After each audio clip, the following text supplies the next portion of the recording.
Welcome back, everyone, to another ASMR video. And in today's continuation of the Extreme Sleep Series set of videos, we will be going over the Mortal Kombat Flawless Victory book. And we have reached Mortal Kombat 11 that came out in 2019. The game. In Mortal Kombat 11, players could now deliver fatal blows and crushing blows to opponents and could endure longer by performing flawless blocks and block attacks. A new Tower of Time feature complemented the returning crypt, and players could build up pieces of gear to accessorize and empower their characters in the single-player modes. Gameplay innovation. Mortal Kombat 11 introduced variations on the visceral battling systems. Fatal blows were vicious cinematic attacks that highlighted debilitating injuries in graphic detail. Similarly, crushing blows showed detailed internal damage while offering a variety of secondary effects. To weather these and other punishments, flawless blocking was introduced to reward fast and attentive players. Friendship also returned as a finisher option. A new custom variations mode offered a vast array of options. Players could alter a wide variety of cosmetic details on each character, ranging from their costume and weapon details to their cinematic elements. Augmentations could be equipped to enhance and modify stats during the single-player experience. Players could also customize each combatant's movesets, varying up their performances. The Towers of Time was a set of challenges that rewarded the player with gear for custom variation mode, as well as currencies for the crypt and other in-game stores. Some could only be completed once, whereas others could be challenged repeatedly and would cycle out regularly. Success unlocked increasingly challenging difficulty settings that offered greater rewards.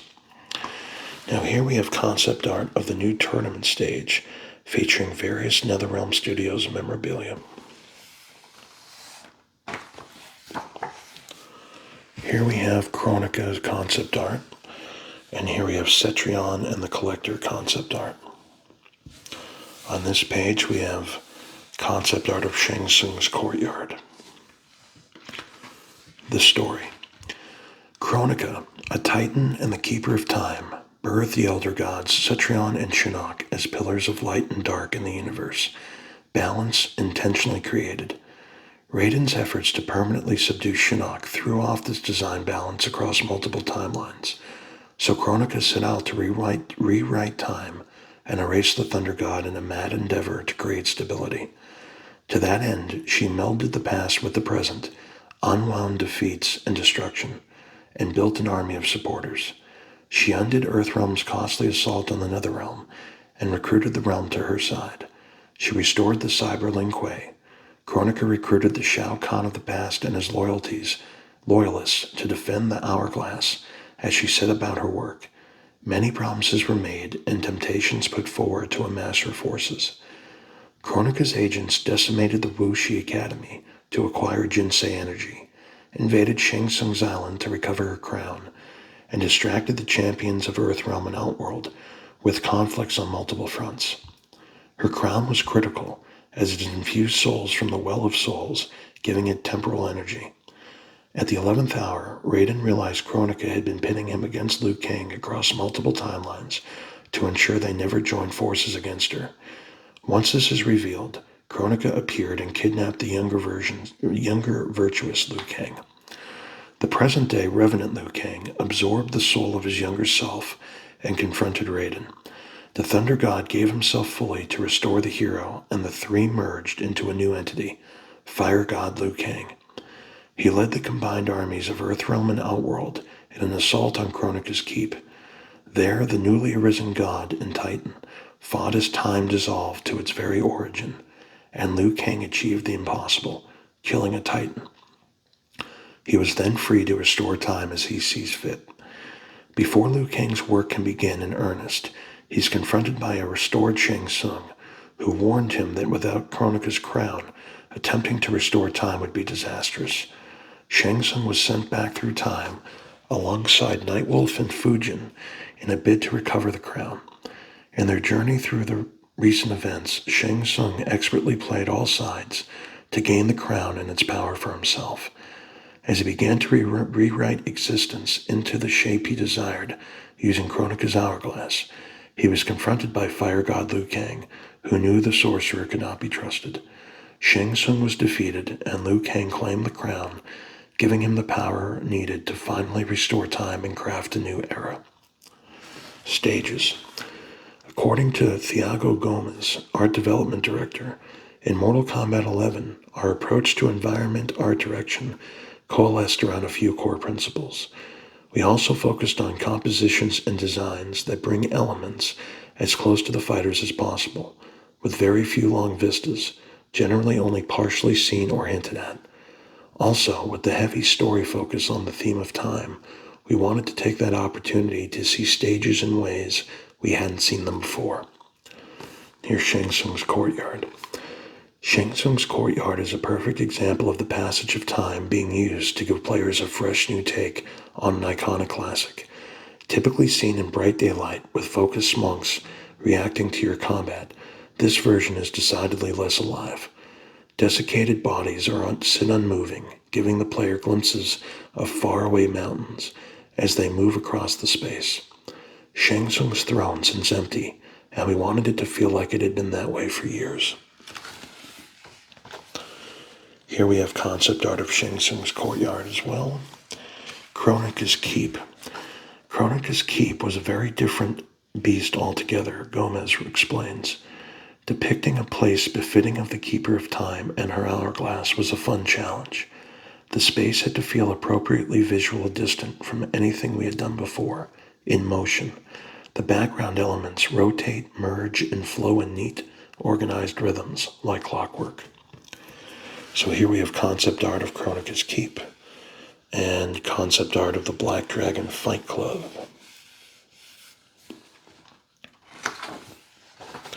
Here we have the Deadpool. Here we have Charon's ship. Here we have the Colosseum Beast pens. So this is Charon's ship. This is the Deadpool. This is Kotal's Colosseum. This is the Cyberlinque assembly. And then down here we have the Shaolin Trap dungeon. Here we have concept art of the Wuxi Dragon Grotto, right here. And here we have concept art of Shinnok's Bone Temple. And then down here, in-game image and concept art of the Shira Ryu Fire Garden. Shira Ryu Fire Garden. With the blood feud now resolved, the Shira Ryu is renewed. But even in this sanctuary, peace is fleeting. Thiago Gomez shares, the Shira Ryu Fire Garden stage gave us an opportunity to explore parts of the Shira Ryu clan we had never seen before. Their secret gardens. Reds, oranges, and yellows intentionally dominate the color palette. The leaves meant to emulate fire. The rock walls and small pagoda provide visual breaks in the swatches of red. Featured combatants. Garrus. I like Garrus, by the way, as another character. I really liked him. Here we have Garrus concept design from Mortal Kombat 11. We have concept art from Mortal Kombat 1. Temporal execution fatality, which is right here. Here we have concept art of Garrus's weapons and gear from Mortal Kombat 11. And then here we have Garrus from Mortal Kombat 1. Calm and imposing, Garrus was an artificial construct made to serve the Keeper of Time, Kronika. She made him a fixed point in time so that he could never die. Every defeat would be a lesson learned and a weakness corrected, refining Garrus into a mighty combatant. Knowing this, Raiden binds Garrus in chains and hurls him into the bottomless blood sea to sink for all eternity, dooming him at the end of the modern era. The legacy to come. In the new era, Fire God Liu Kang reconstructed Garrus not as an enforcer, but as a compatriot, and shared with him the power to control the hourglass. Geras assumed the duties of the guardian of the hourglass, earnestly working to ensure Liu Kang's vision for the timeline went untarnished. Geras fatalities, we have phasing through time and peeling back, both from MK11, Sandstorm, and Temporal Execution, both from MK1. Kotal Khan. Here we have Kotal concept art from Mortal Kombat X, right here.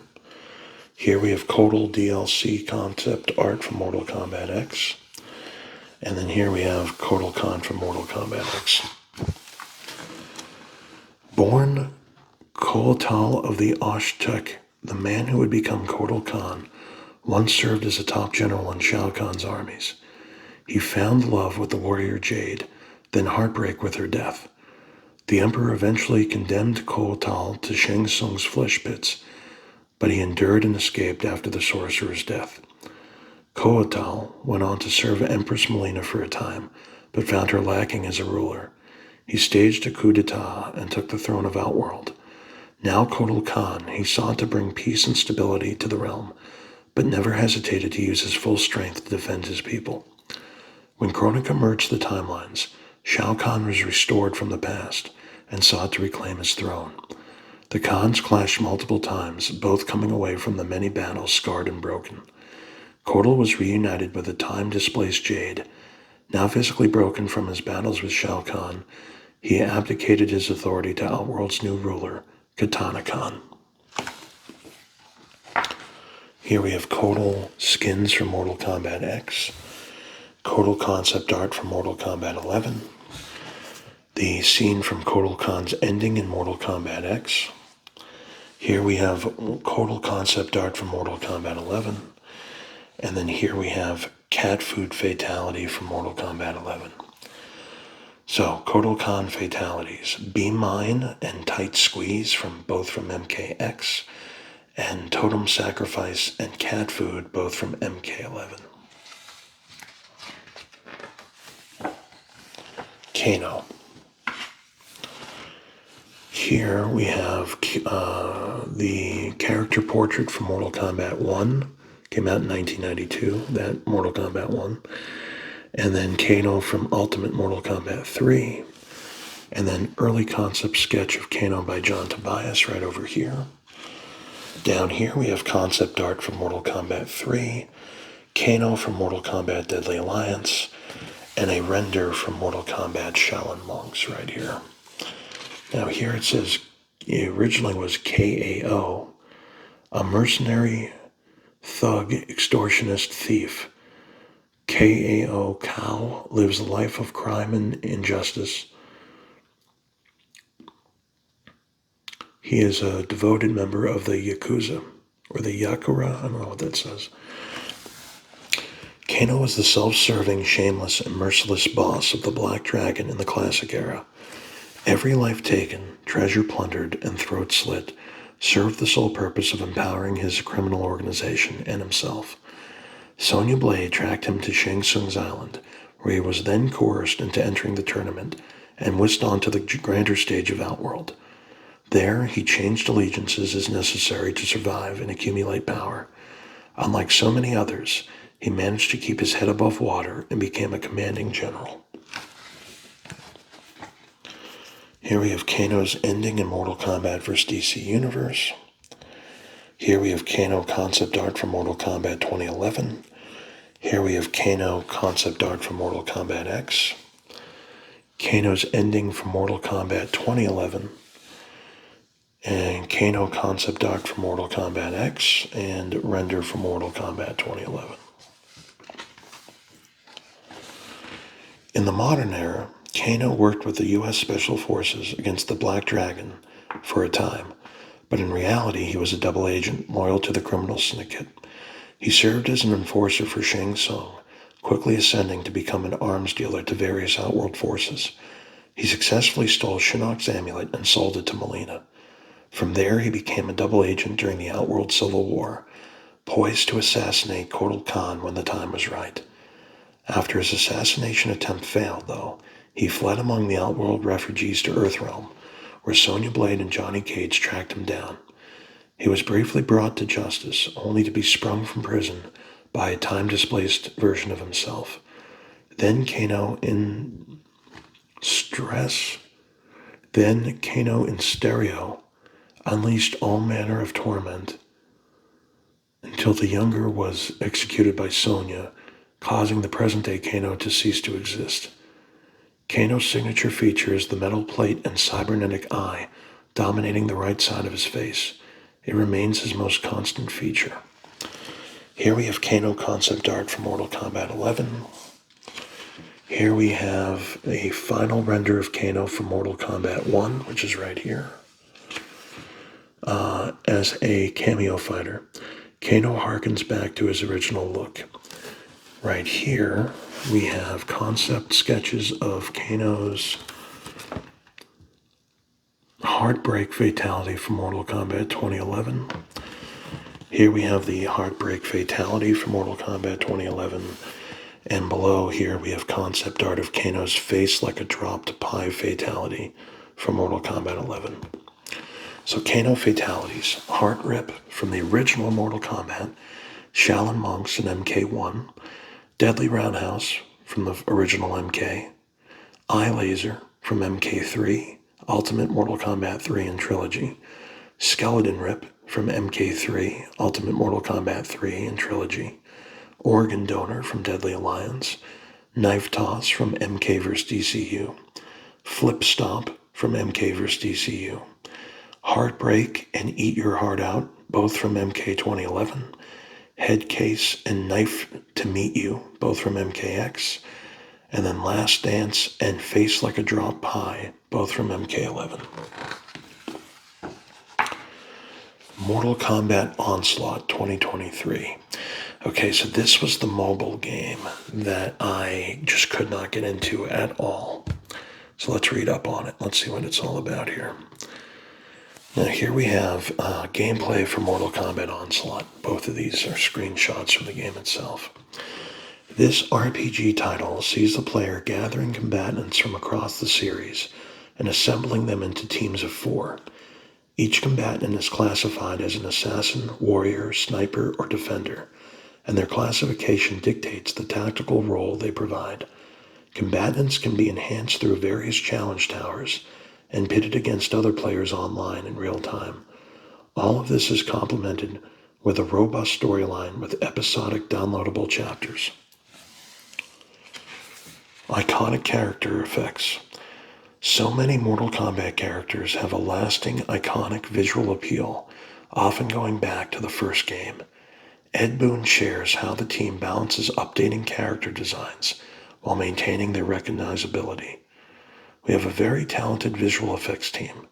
They stay on top of all the tools and trends related to special effects and come up with amazing new visuals that could not have been done in the earlier Mortal Kombat games. At the same time, many of the returning characters have had special effects associated with them for decades, and players expect to see them. So we try to walk that line where we don't depart too far from those signature visuals, but also create something new and exciting. We had a number of conversations about enhancing some of the classic characters' special effects to a more modern presentation. There were some characters like Li Mei, whose effects were dramatically enhanced, but still had their original feel. Her new fireworks and spark effects are some of my favorites in the game. And then the last game to be released, as of now, so far, is the reimagined everything. Mortal Kombat 1 came out in 2023.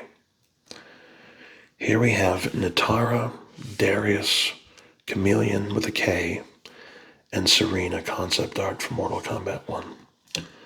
The game. The first game in the new era, Mortal Kombat 1, was a fresh start narratively and mechanically. Gameplay innovation. One of the most notable additions is the cameo fighters, a roster of partner combatants that can jump into the fray mid-battle.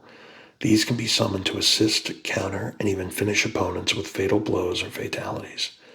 Players can enjoy 2 single-player experiences as well, the robust story mode, and Invasions. Invasions mode is an RPG-like game mode where players explore board game-like stages based on settings from the main game. Players advance through the seasonal content to earn alternate skins, in-game currencies, and other prizes. A familiar feature returns in air combat, where aerial combos can be achieved after launching opponents. The story. The new era rolls along peacefully enough. Earthrealm and Outworld coexist on tense but civil terms. However, Titan Shang Tsung, hailing from an alternate timeline, secretly invades the new era to sow discord and bring Fire God Liu Kang's dream to ruin. Another cross-dimensional battle ensues, drawing combatants from across the realms.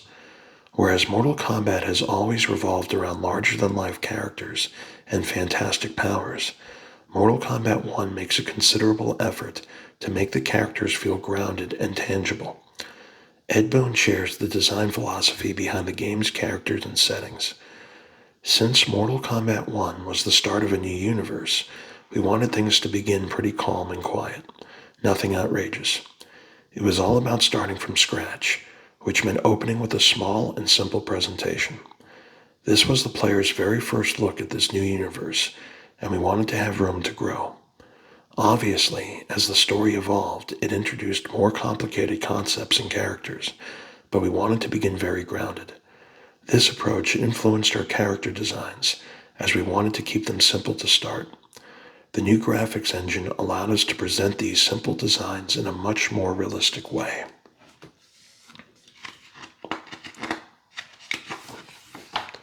Stages. In Mortal Kombat 1, one of our main goals with environments was to show the world of Mortal Kombat through the eyes of Liu Kang, says Thiago Gomez, art development director. Story dictated that all of reality was rewritten by Liu Kang after defeating Kronika and becoming the Keeper of the Hourglass. We wanted to convey that reimagining in multiple ways, through a more vibrant, varied color palette and calmer, more serene locations. Cage Mansion. Johnny Cage's mansion is a great example of those approaches. While the main architectural elements in the scene are monochromatic, the pieces inside the house all provide the viewer with interesting props of color that help move their eye across the frame. The composition isn't overly busy, gives the viewer plenty of eye rest and a calm view overlooking the ocean. Johnny's indulgent lifestyle is on full display, with rooms large enough for combat. So here it says concept art of the Cage Mansion. Here we have concept art of the Cage Mansion as well. Concept art of the corrugated forest, or the corrupted forest, I should say. And then here, concept art of the Tomb of the Dragon Army. Here we have concept art of Tomb of the Dragon Army. Concept art of the Flesh Pits. Here we have concept art of the Hanging Gardens, and concept art of the Living Forest, right here. Here we have concept art of the Pyramid, concept art of Shang Tsung's laboratory, and here concept art of Shang Tsung's laboratory as well. So Shang Tsung's laboratory. The House of Science and Sorcery hides nightmares deep below. Gomez adds, Shang Tsung's lab gave us a fun opportunity to really lean into environmental storytelling. This stage is seen in story at a point where the viewer is unsure of Shang's motivations, and we wanted it to straddle the line between a mad scientist lab and something friendlier, like an academic study. The color palette is warm and inviting, with natural sunlight spilling in through windows. However, if you know what to look for, there are plenty of signs pointing to a much darker side lurking beneath. Here we have concept art of the Treasure Chamber. And here we have sketches and concept art of Wuxi Academy. And here we have concept art of the Gateway. Gateway. Gateway is the hub for troop movements as the forces of evil marshal their forces across realms. Gateway exemplifies the core direction principle of calmer, more serene locations, says Gomez. Meant to emulate the snowy mountaintops of the Himalayas, Gateway offers a very tranquil backdrop to the story action that takes place here. The enormous portals opening provide players with a keen eye, a glimpse into different realms. Featured combatants, Reptile. Right here we have Reptile's character portrait from Mortal Kombat 2. Here we have Reptile from Mortal Kombat 2011. Reptile sketches and concept art from Mortal Kombat 2011. And then here we have Reptile from Mortal Kombat Shaolin Monks. Here we have Reptile sketches and concept art from Mortal Kombat 2011. Reptile concept art from Mortal Kombat 2011. Concept art from Mortal Kombat 1. And then here, the concept art of Reptile's mask from Mortal Kombat 1. Syzoth is one of the subterranean race of reptilians called Zaterrans. In the new era, Zaterra is a province of Outworld. Syzoth is unique among his people in that he can shapeshift to look like a regular humanoid. This made him an outcast among the Zaterrans, but he was unwelcome amongst the other Outworlders. Despite this, he was able to start a family and provided for them by performing as a sideshow performer. His shape-shifting abilities caught the attention of Shang Tsung. He forces Syzoth to serve him by kidnapping his family. Syzoth came into conflict with the heroes of Earthrealm and was astonished that they showed him mercy. Soon after, Shang Tsung revealed he had killed Syzoth's family and intended to kill him as well. Syzoth joined the Earthrealm heroes and fought to get revenge on the man who ruined his life. For his efforts, he was rewarded with prestige by Empress Melina and sent home as her emissary. Once home, he found the gift that forced him into exile was actually common and actively culled by the Zaterran government. With his new standing and with a vast number of skills honed over his hard life, he vowed to uncover the deadly conspiracy against people like him. So here we have concept art from Mortal Kombat 1 and renders from Mortal Kombat 1. Here we have Reptile's weight loss fatality from Mortal Kombat 2011 and a render from Mortal Kombat 1 again. Reptile fatalities. Tasty Meal Yummy from MK2 Shaolin Monks and MK 2011. Invisislice from MK11 and from MK2 and Shaolin Monks.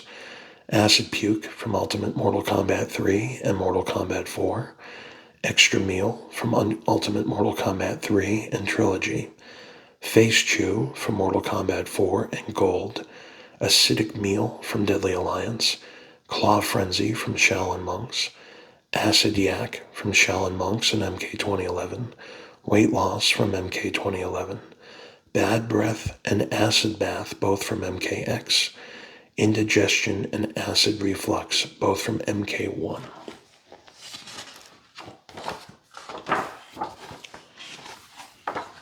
Raiden. Here we have Raiden as he appears in Mortal Kombat Deception. Early concept sketches of Raiden by John Tobias and Raiden from Mortal Kombat 4.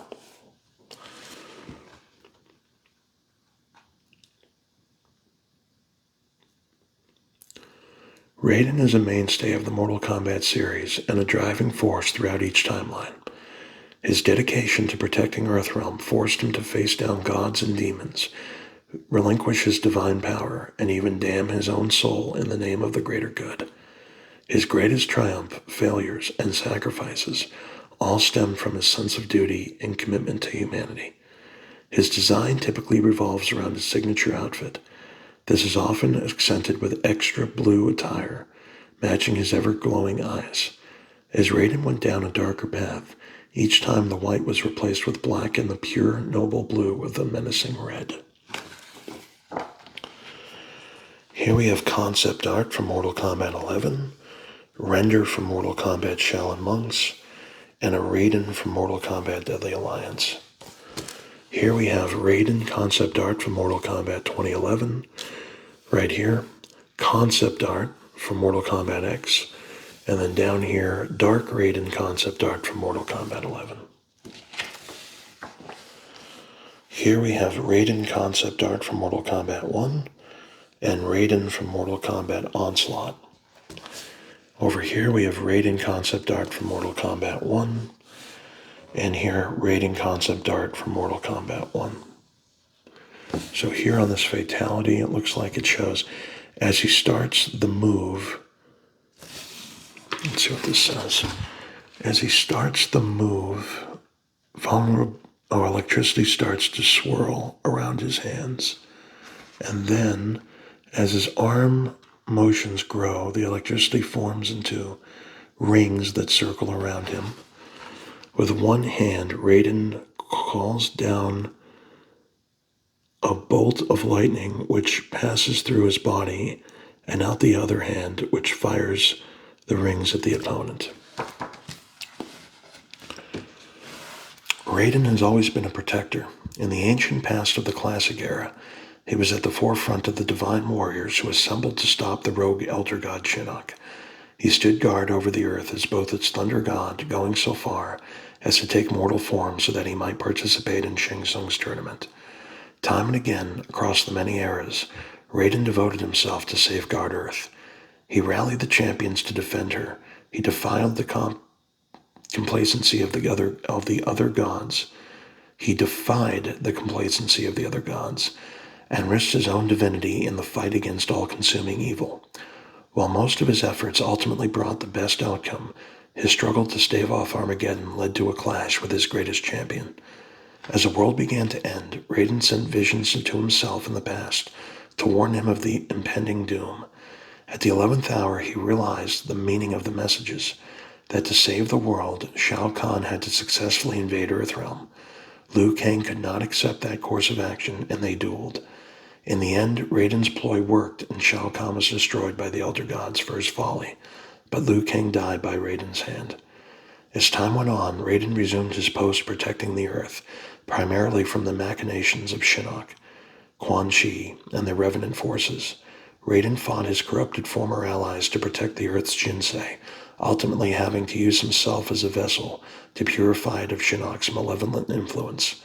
He took command of Shinnok's amulet and took an aggressive, proactive stance in protecting Earthrealm, but due to Kronika's manipulation of time, Raiden was restored to his former self.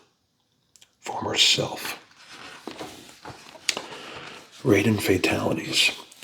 Electric decapitation from the original Mortal Kombat and trilogy. Electric knockout from the original Mortal Kombat. Invisible electrocution, the original Mortal Kombat. Explosive uppercut, MK2 and trilogy.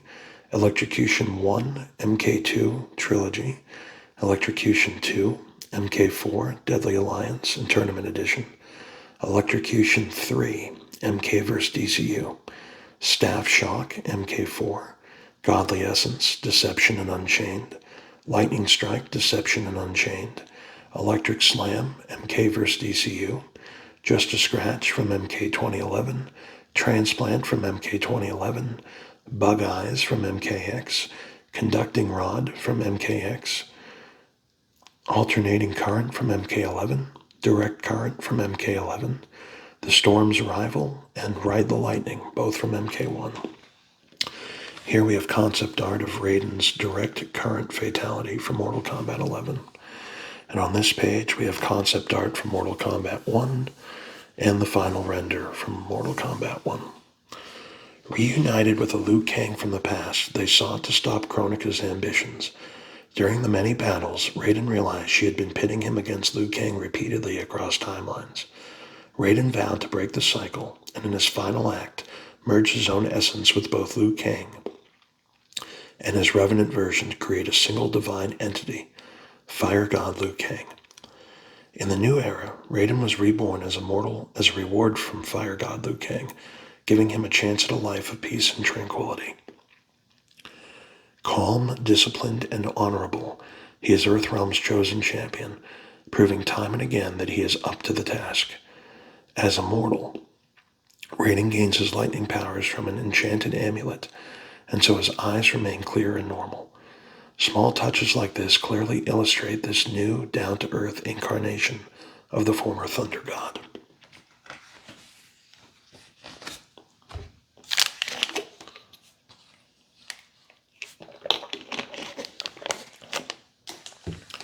Shang Tsung. Here we have character portraits from the original Mortal Kombat and then Mortal Kombat 2. Here we have concept art from Mortal Kombat Deadly Alliance. Or this is concept art from Mortal Kombat Deadly Alliance. This is Shang Tsung from Mortal Kombat 3. And then Shang Tsung as he appears in Mortal Kombat Shaolin Monks. Here we have early concept sketches by John Tobias right up here. So this was the Deadly Alliance concept art right here.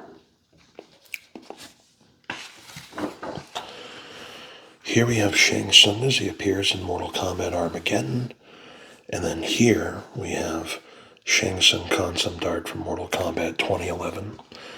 On this page we have Shang Tsung concept art from Mortal Kombat 11. And then concept art of Shang Tsung's weapons and gear from Mortal Kombat 11. Shang Tsung is a man of many faces, literally and figuratively. His shape-shifting magic allowed him to steal the powers and techniques of countless warriors over centuries. His duplicitous nature has seen him shift alliances whenever it's advantageous for him. Despite all the souls he consumed, lives he ruined, and times he cheated death, he could never escape the lethal judgment of Liu Kang.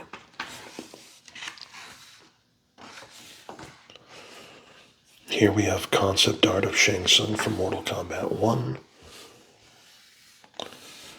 Here we have Shang Tsung's condemned to the damned fatality from Mortal Kombat 11. And then Shang Tsung from Mortal Kombat 1. Shang Tsung's look varies widely between appearances, not just between eras, but between games. Whether it's his rejuvenation from an old master to a young sorcerer via consumed souls or magical metamorphosis, it can be hard to pin down a singular look for the villain. In both the 3D and modern era, when he failed to secure Earthrealm for Shao Kahn, Shang Tsung's body and soul were consumed. Only through the timeline manipulation of the goddess Kronika in the modern era was he revived. Once restored, he played the long game in a bid to secure Kronika's crown and mastery over time. Fire God Liu Kang suspected Shang Tsung would make a bid for power, and the two fought for control over the universe itself. In the epic showdown between Liu Kang and Shang Tsung, creation split in two. In one version, Shang Tsung won his duel with Fire God Liu Kang and ascended as a keeper of the time himself. His rule was vile and ruthless, and when he finished fashioning his timeline in his own image, he looked back to the point of his ascension. Discovering the existence of Liu Kang's timeline, he decided to invade and corrupt it. The Shang Tsung of the Liu Kang's new era began life as a charlatan and a grifter. The wizened old man designed of previous games reappears early on as one of his disguises, but is quickly replaced with youthful arrogance. This Shang Tsung shares his look with his Titan incarnation, although the latter carries himself with more grandeur. His long robes and merciless upkeep belie a man of science and magic who enjoys his work and all the misery it brings. Shang Tsung fatalities. Creating Shang Tsung's Soul Taker fatality in the Mortal Kombat 3 was fun, says senior artist John Vogel. We used new software called Morph to transform the victims into lifeless corpses. The final corpse image was a repurposed Judge Death model from the Judge Dredd game some of us had previously worked on. Soul Taker, MK2, MK3, Deadly Alliance, and MK vs. DCU. Inner Ear Explosion, MK2. Kintaro Morph, MK2. Bed of Nails, MK3 and Trilogy. Backbreaker, MK vs. DCU. Bang Bang from Mortal Kombat 2011. Identity Theft from MK 2011. Condemned to the Damned in MK11. Shao Kahn Reborn, MK11. Side Effects and Feeding Time, both from MK1. Liu Kang. Character portraits from Mortal Kombat and Mortal Kombat 2 appear. Liu Kang from Mortal Kombat 3. Early concept sketches of Liu Kang by John Tobias. And then here Liu Kang as he appears in Mortal Kombat Shaolin Monks.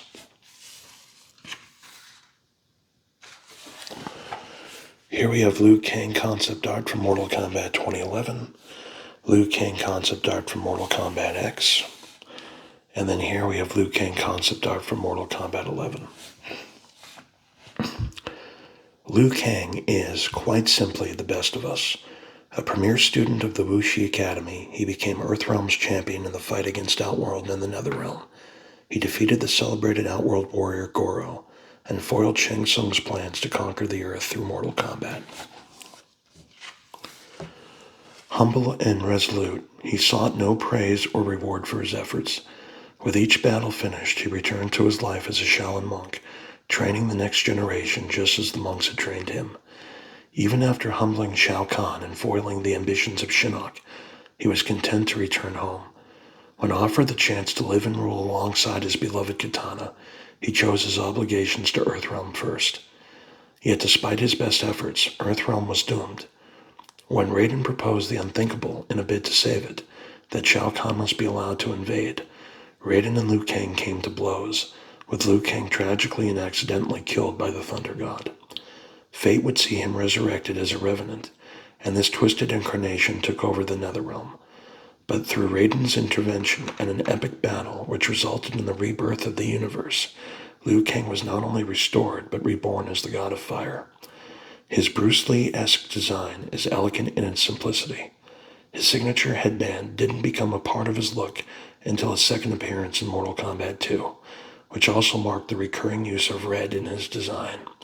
His later designs featured varying degrees of ornate clothing and armor.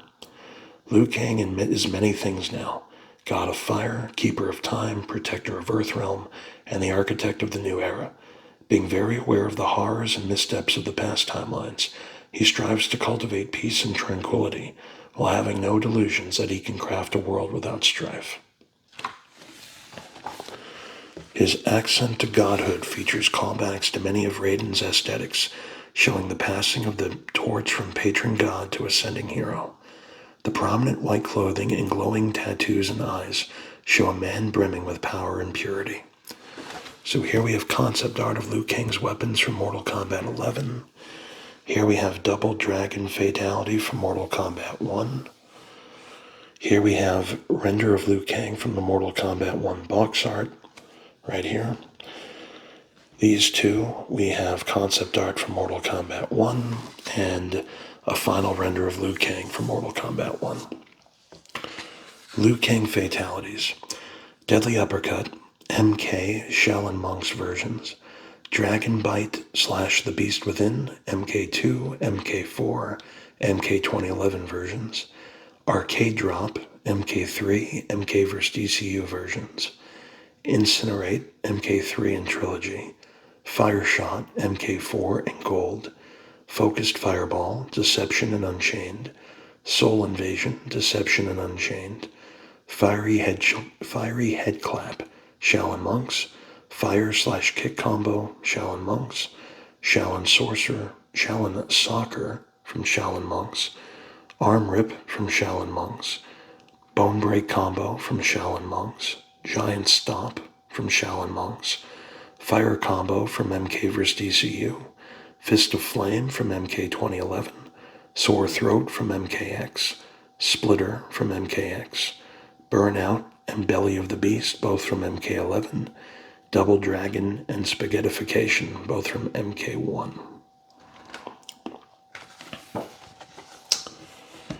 And we're going to finish, I believe, with the section called Other Realms. Here we have the box art from the DVD or VHS from the Mortal Kombat movie. This is pretty cool. I've never seen this one before. This, I assume, is a marquee for the Mortal Kombat in the movie theater. I believe these were Mortal Kombat from the cartoon, the animated series there. This I did not know existed. I have to find this now. So there's two things this book has shown me that I need to get. The GameCube version that has Goro as a playable character or whatever. I think of Deception, if I'm not mistaken. And then the LCD pinball machine that I need to get. This is the cover art of the second Mortal Kombat movie, Annihilation, that came out in '97. This, I believe, is Mortal Kombat. Well, this is the Mortal Kombat 2 box art, but it's also the box art of a vinyl CD that I have of the soundtrack. Here we have the Mortal Kombat comics. This was a TV series called Mortal Kombat Conquest that came out in 1998. It's the cover art of the DVD of that. This is the Rock'em Sock'em robots that I have. I do have this. This looks like a figure of Mataro, and I can't see what this is at the very top. No idea what that is there. Let's take a look here. Okay, this is the Mortal Kombat movie, both movies here, so this is the first one. Down here we have John Vogel during the film's initial release. And it doesn't show what these are, but this is Raiden, Liu Kang, Kitana, Sonya, and Johnny Cage. And here we have Sonya and Shang Tsung. Mortal Kombat 1995. The first motion picture adaptation of the franchise follows many of the key points of the game's narrative rather faithfully. Lord Raiden, Christopher Lambert, recruits 3 heroes from Earthrealm to compete in Mortal Kombat to undermine the villainous efforts of Shang Tsung, played by Cary Hiroyuki Tagawa, and unfortunately he just passed away within the last 3 weeks, I believe. The mix of martial arts and practical effects made for exciting battles. The story also captured the game's melodramatic tone, embracing the campiness while treating its world and characters seriously within the context of its own universe.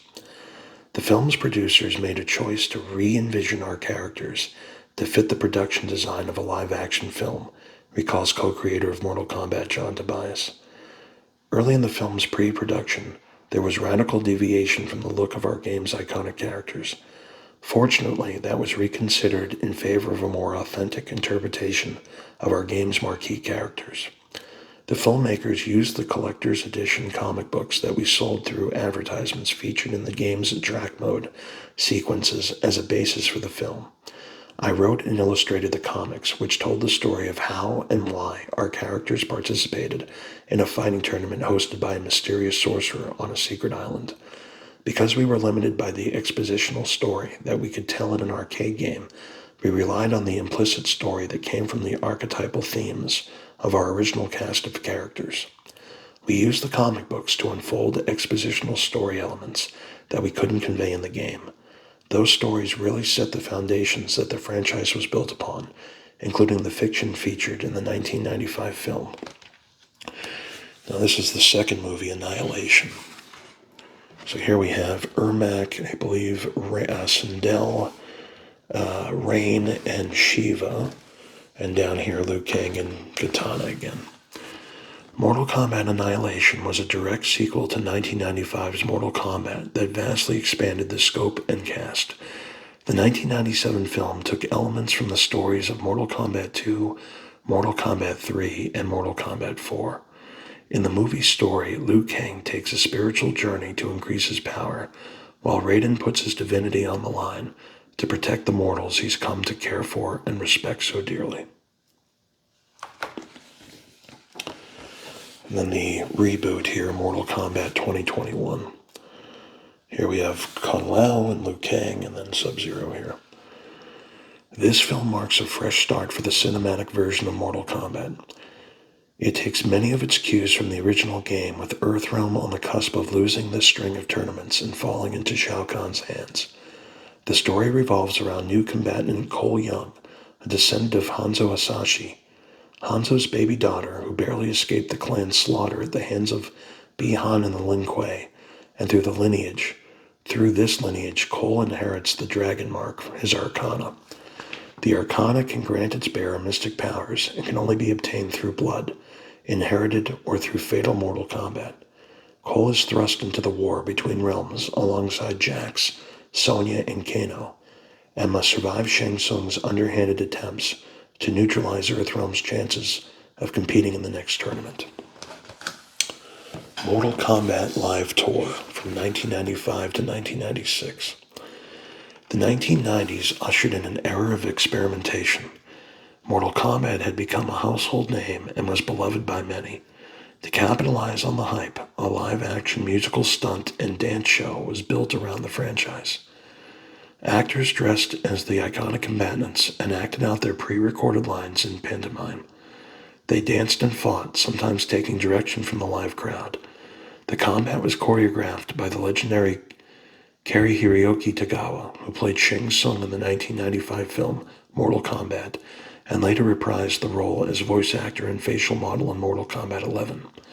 John Tobias, co-creator, shares, "I think that the fan reaction to the physical performances of the martial artists speaks to the level of training and practice that they put into the show. There was lots of energy there that it felt like the audience appreciated. That was fun to witness." The show visited 200 cities with 2 traveling casts to maximize exposure. The act debuted in New York City in 1995 and toured the United States through 1996.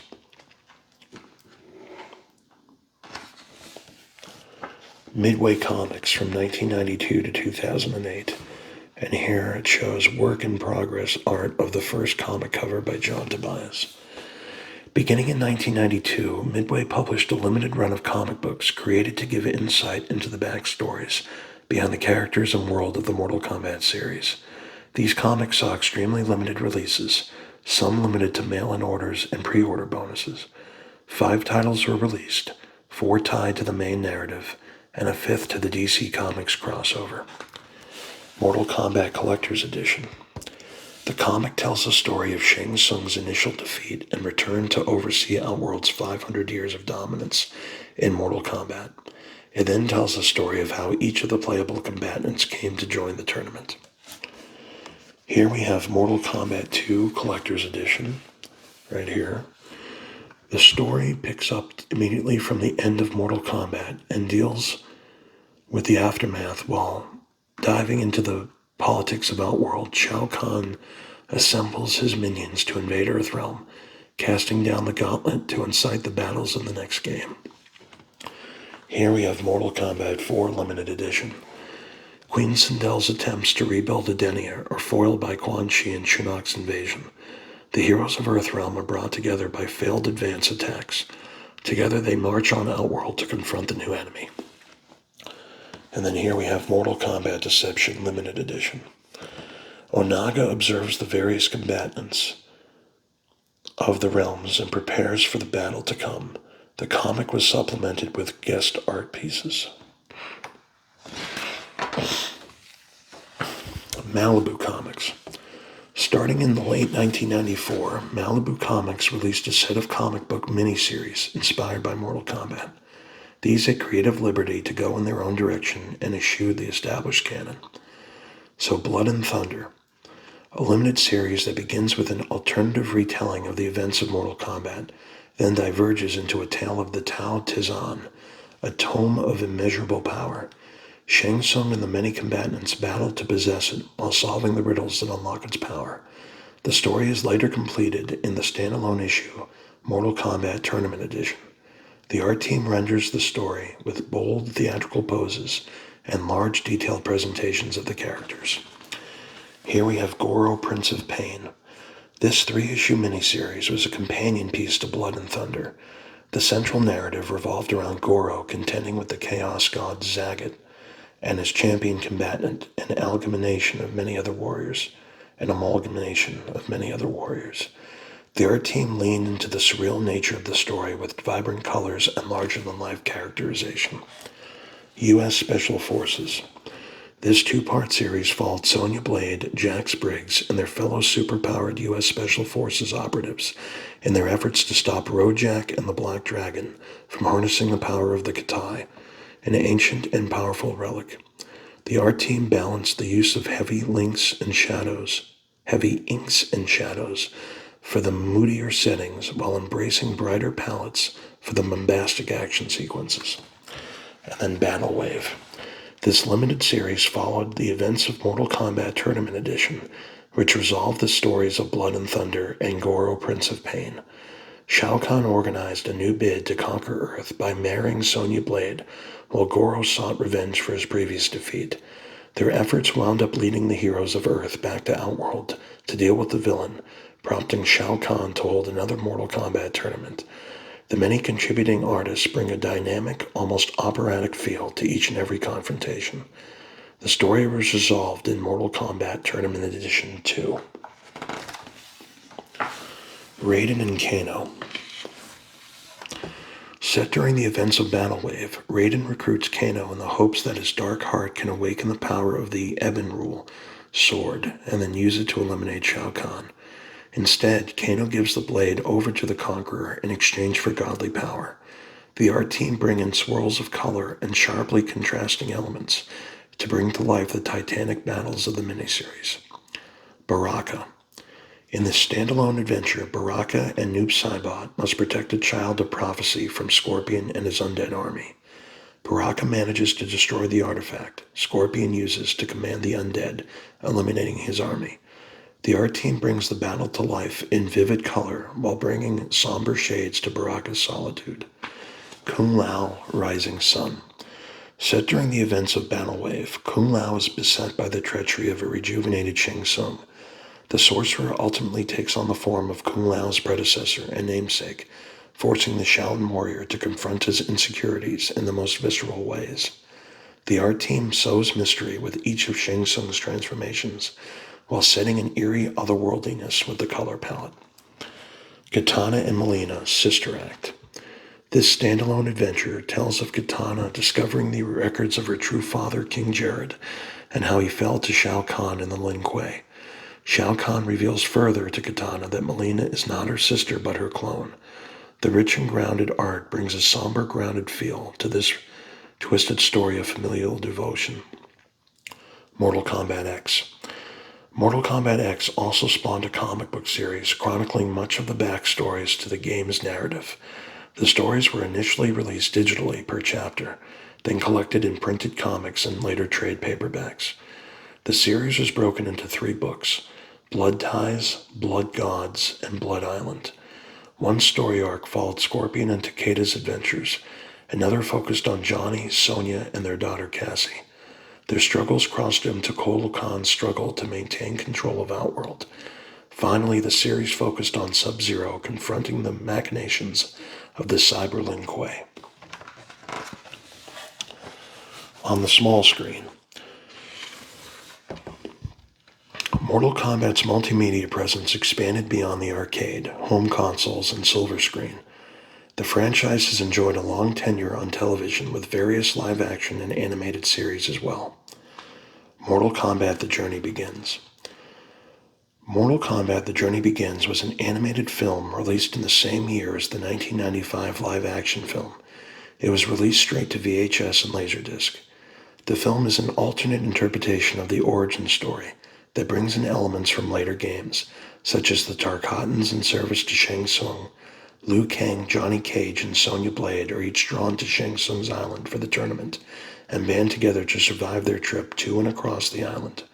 Joining them is Raiden, who provides insight into the origins of important figures such as Shang Tsung, Goro, and the Great Kung Lao.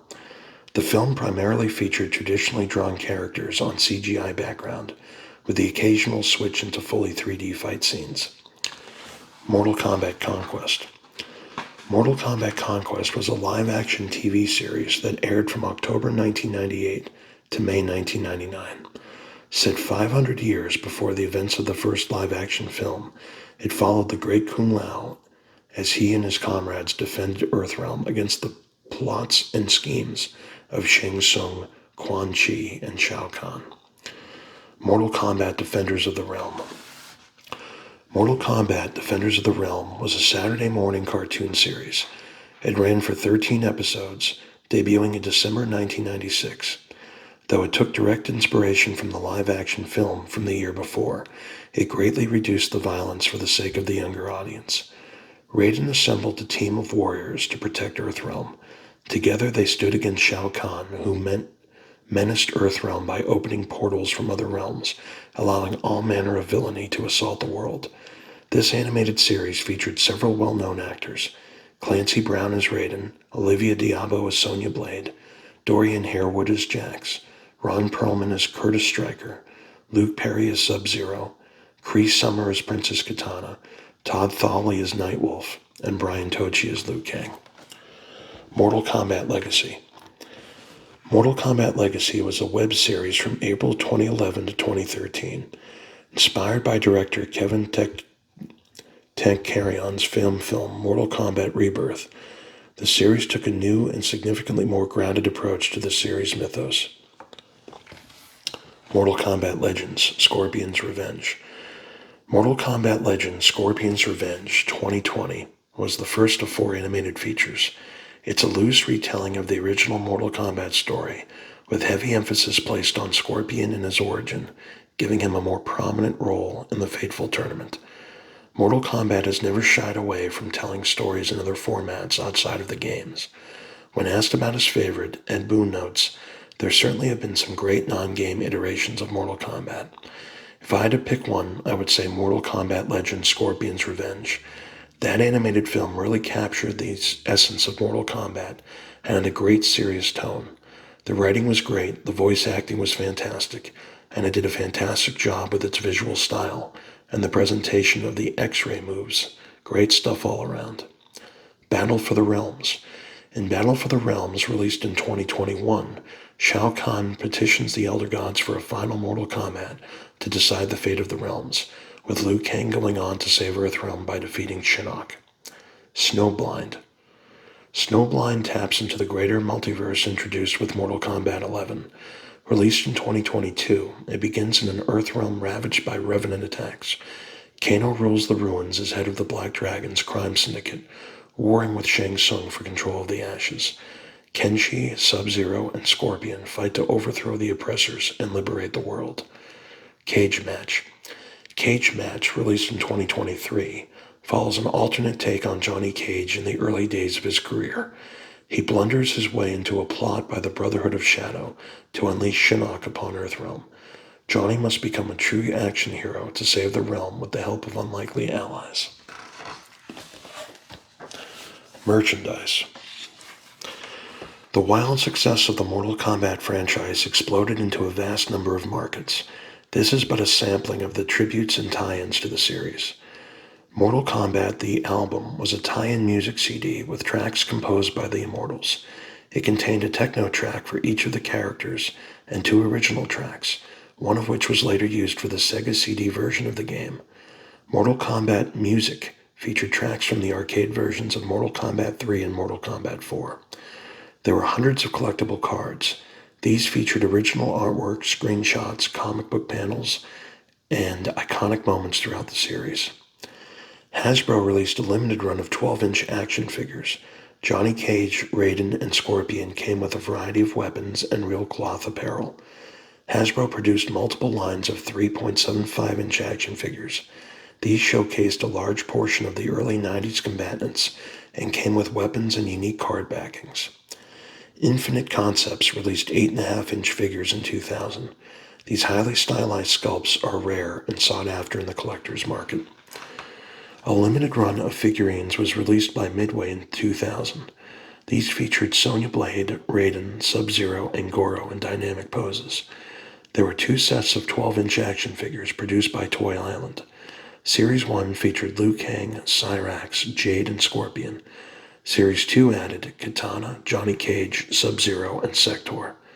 Toy Island released 2 series of 6-inch figures along with the larger 12-inch sets.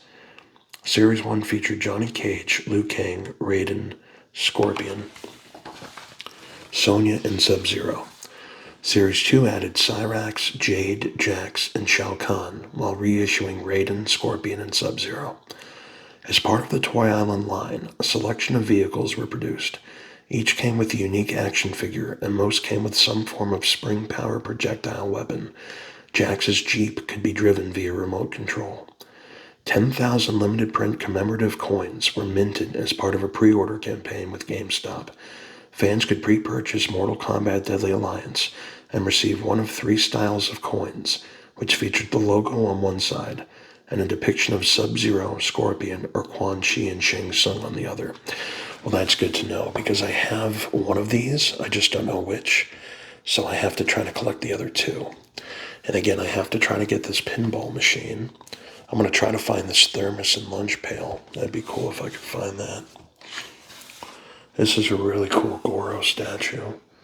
And there's vinyl stickers. I'll take a look at that. Tattoos. Conclusion. Mortal Kombat has never been afraid of experimentation, but ultimately maintains and celebrates the elements that keep fans coming back for more. For over 30 years, the franchise has been an integral part of gaming. Integral part of gaming. From childhood memories made with a stack of quarters, to late nights with friends in front of a console, to the professional esports circuit, Mortal Kombat has left an undeniable mark on gamers and the game industry as a whole. The franchise is always innovating, always growing, but also always retains what makes it Mortal Kombat. As Ed Boon notes, with each game, there are lessons that we learn and try to apply to future titles. The main goal with each game is to offer something new and different that was not seen in our previous games. But I suppose if there was a lesson to be learned, it would be that we don't want to stray too far from what makes Mortal Kombat Mortal Kombat. And it's this approach that has helped make Mortal Kombat beloved by several generations of fans.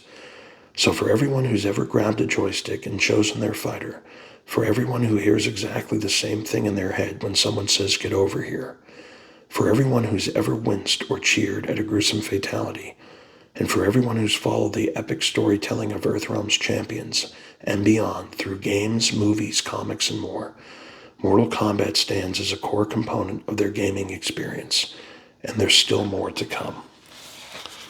About the author. Ian Flynn is a Charlotte-born, Toronto-based freelance writer. He's best known for his 20 years of working with the Sonic the Hedgehog franchise. He has contributed to numerous properties across comics, television, streaming media, and video games. He co-hosts a Q&A podcast that tackles fans' questions called The Bumblecast, www.bumbleking.com.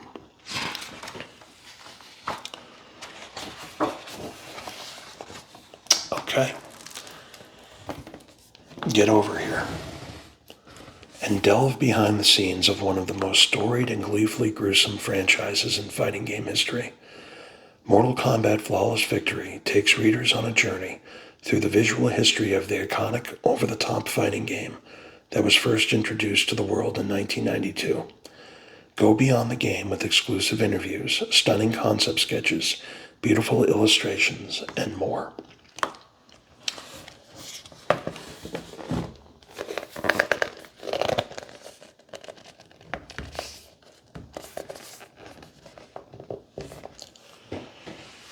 Here are my final thoughts on this book.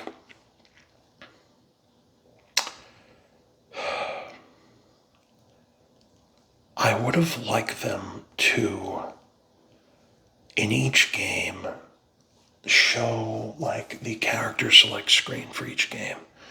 I would have liked them to have gone over every character that was found in each game. Maybe give a story, like the ending story of each character.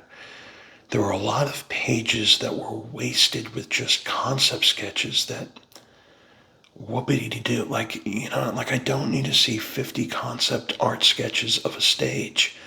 That space could have been used for character select screen photos, for backstories of each character. They didn't go into every character, and they spread the characters throughout games. It really didn't make sense. Like to have Kano all the way to MKX, I think, if I recall. I really wish, like, if they had gone through MK1, the first Mortal Kombat ever, show the list of characters, show their portrait photos from the game, and do a little biography of the story of each character. This book might have been the same amount of pages, maybe a little more, but there would have been a lot more depth to the book. It's just thrown together haphazardly, like it was rushed almost. And although it's a good book, and I'm looking at the title, and I see it's a visual history of the iconic series, a visual history, you're missing a lot of stuff. you're missing a lot of things. Have different screenshots of each stage in each game. Don't have 6 pages dedicated to 3 stages that really don't amount to much. So I'm going to give this book a C+. I'm kind of disappointed by it. It has some good features in it, but ultimately I think it's a missed opportunity here. I am happy to have the book, obviously. I'm happy that I learned a couple of things I didn't know. Like there's a pinball game out there I gotta get, and a GameCube version of Deception, I believe, because it was an exclusive. The game had exclusive characters only to it, so I have to pick that up. But again, ultimately, kind of disappointed by it.